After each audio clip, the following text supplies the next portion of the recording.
thank you everybody here on the panel. I think it was a fantastic view of what people are wanting to do, a very good view from the government. They spoke about how they're actually doing the inclusion piece on the telecom industry. Now a few questions for Rajiv. But also a variety of NBFCs and what they are doing.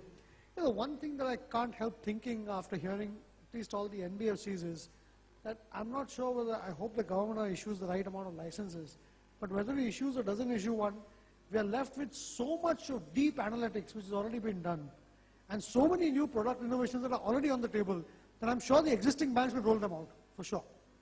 So I'm sure that we won't have a plethora of innovation within financial services happening. Just one question, and this is mainly to Rajiv and to Vilas.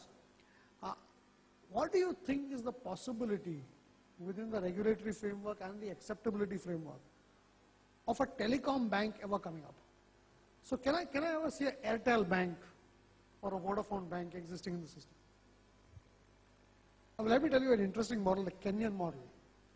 In Kenya, for example, which is the highest amount of telecom banking that happens in Kenya, and the underlying political fact is that the telecom sector is far more aggressive and far more important compared to the banking sector in Kenya.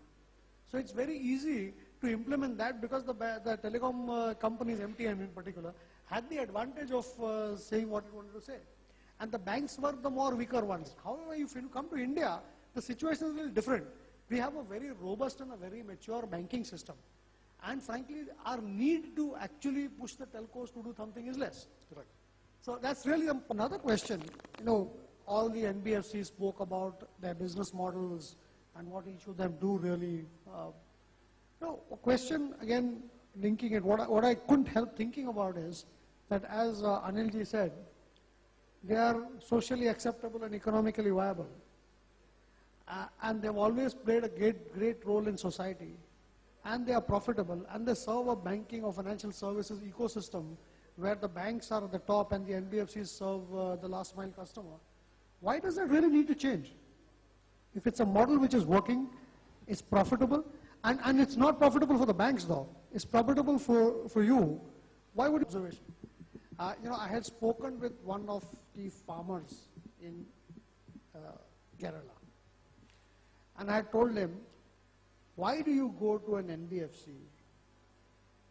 to actually pledge your gold?